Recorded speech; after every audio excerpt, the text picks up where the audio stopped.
এখন কমিউনিস্টরা এখানে প্রার্থী দিয়েছে, ভারতীয় জনতা পার্টি প্রার্থী কৃতি সিং দেববর্মা মহোদয়।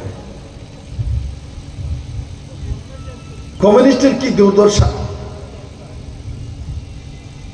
কি অহংকার ছিল মানিক সরকারের। কমিউনিস্ট পার্টি যেটা কাজল ভাষণে বলছিল যে 2015-তে দাদা যখন এসেছিল,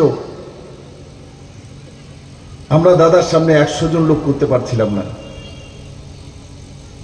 উপহাস করত বিপ্লব দেবের, উপহাস করত এখানে যারা মঞ্চে বসে আছে তাদের। কিন্তু দম্ভ ছিল কমিউনিস্টের। আজও সেই দম্ভ যায়নি মানিক সরকারের, আজও সেই দম্ভ যায়নি কংগ্রেসের যে ত্রিপুরা রাজ্যের নেতৃত্ব দিচ্ছে আগরতলা থেকে তাদের।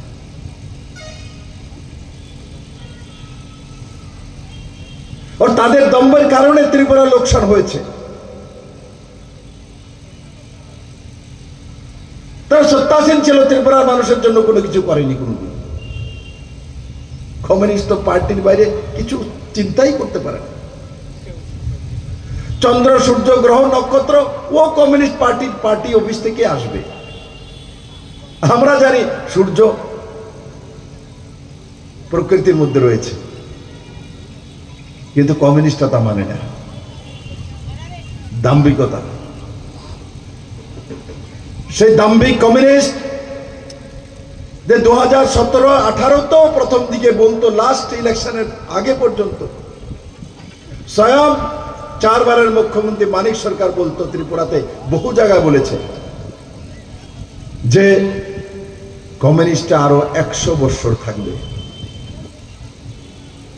100 ইয়ার্স কমিউনিস্টরা ত্রিপুরাতে সত্তাসীন থাকবে। কি হলো মানিক বাবু, কতদিন সময় লাগলো? ত্রিপুরার মানুষ আপনাদেরকে 2018-তে কোমর ভেঙে দিয়েছে।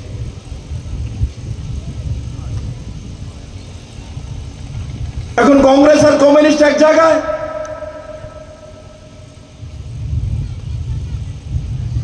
তাহলে বিগত 65-50 বছর যাবৎ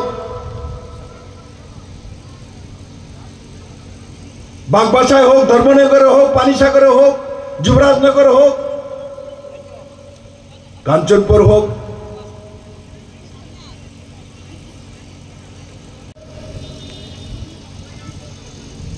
কেন আশির দাঙ্গা হলো? এনএলএফটি কে তৈরি করেছিল?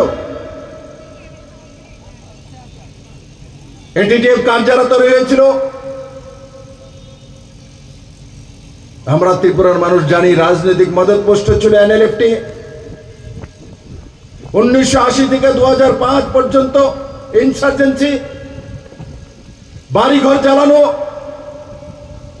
জাতি জনজাতির মধ্যে লড়াই, দাঙ্গা কাদের দ্বারা সৃষ্ট? কংগ্রেস কমিউনিস্টের দ্বারা সৃষ্ট। ভারতীয় জনতা পার্টি সরকার আসার পর আজকের গৃহমন্ত্রী অমিত ভাই সাহেব দ্বারা বিপ্লব দেব আমবাসাতে এনএলএফটিদেরকে সারেন্ডার করিয়েছে। কোনো ইনসার্জেন্সি তৈরি করেনি, কোনো উগ্রবাদী সংস্থা তৈরি করেনি। 3 জনকে কিডন্যাপ করেছিল, বাংলাদেশ নিয়ে চলে গেছে। বাংলাদেশের প্রধানমন্ত্রী এবং অন্যান্য ব্যবস্থার মধ্যে তাদেরকে বিনা পয়সায় ত্রিপুরাতে ফেরত পাঠানোর ব্যবস্থা করেছি বিপ্লব দেব এবং অমিত ভাই শর্মা। আর কমিউনিস্টরা 2000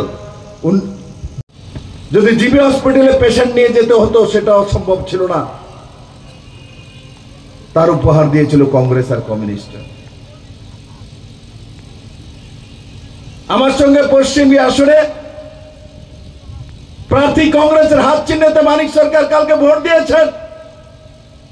ধিক্কার মানিক সরকার, ধিক্কার জিতেন চৌধুরী। লজ্জা হওয়া উচিত ত্রিপুরা মানুষের সামনে চেহারা দেখাতে। রাষ্ট্রীয়তারই আদর্শ নীতি নীতি পরায়ণতা। কমিউনিস্ট পার্টি আলাদা, কমিউনিস্ট বুর্জোয়া পার্টি, বড়লোকের পার্টি। বড়লোকের পার্টি বুর্জোয়া পার্টিতে মানিক সরকার শেষ বয়সে গিয়ে হাত চিহ্নিতে ভোট দিয়েছে। এর চাইতে দুর্ভাগ্য আর কোনো কিছু নেই মানিক বাবু আপনার জীবনে। এর চাইতে দুর্ভাগ্য বিপ্লব দেব করায়নি। এই কাজটা আপনার পরম বন্ধু জিতেন চৌধুরী করিয়েছে। কি জিতেন চৌধুরী আদা কেলেঙ্কারির পর আপনি সাজা স্বরূপ ওনাকে পাঠিয়ে দিয়েছিলেন, মন্ত্রী পরিষদকে বের করেছিলেন। আজকে জিতেন চৌধুরী এই ত্রিপুরা রাজ্যের যে কমিউনিস্টকে লম্বা সময় রাখার যে কংগ্রেসের পরিবারটার লোক, সেই লোকটার সঙ্গে মিলে আপনাকে শেষ বয়সে বেইজ্জত করেছে জিতেন চৌধুরী। সেটা আপনার প্রতিহিংসার বলি নিয়েছে কমিউনিস্টরা। আমার হাসি পায় এদেরকে দেখলে। এখন কি বড় বড় বলি, সাথে একটা ব্যাগ থাকতো, ব্যাগ নিয়ে ঘুরতো। Communist intellectual, নীতিপরায়ণ। ব্যাগের থেকে কি বেরোয়? বিজিতাদির ব্যাগ থেকে কি বেরিয়েছে? রোজবেলি ঘোটালা। और এখন এই ইলেকশনে ব্যাগ থেকে কি বেরিয়েছে? ওখানে কংগ্রেসের হাত চিহ্নের আশিস সাহা। কি ব্যাগের মধ্যে রেখেছেন? এগুলো নিয়ে ঘুরতেন। ত্রিপুরার মানুষ যদি জানতো আপনাদের ব্যাগের মধ্যে রোজবেলি আছে, আপনাদের ব্যাগের মধ্যে আশিস শাহ আছে, আপনাদের ব্যাগের মধ্যে বর্মন পরিবার আছে, তো ত্রিপুরার মানুষ কোনোদিনও নৃপেন চক্রবর্তীকে ত্রিপুরার মুখ্যমন্ত্রী বানাতো না মানিক বাবু। ত্রিপুরার মানুষ বুঝতে পারেনি যে আপনারা কি নিয়ে চলছেন। আজকে জবাব নেই। আপনারা ভোট চাইছেন, প্রার্থী দিয়েছেন কিসের জন্য? পশ্চিম ত্রিপুরা খুদকে জিতেন চৌধুরী আর মানিক বাবু এরা হাত চিহ্নিতে ভোট দিতে যাচ্ছে। মানিক বাবু তো দিয়ে নিয়েছেন ভোট দিয়ে।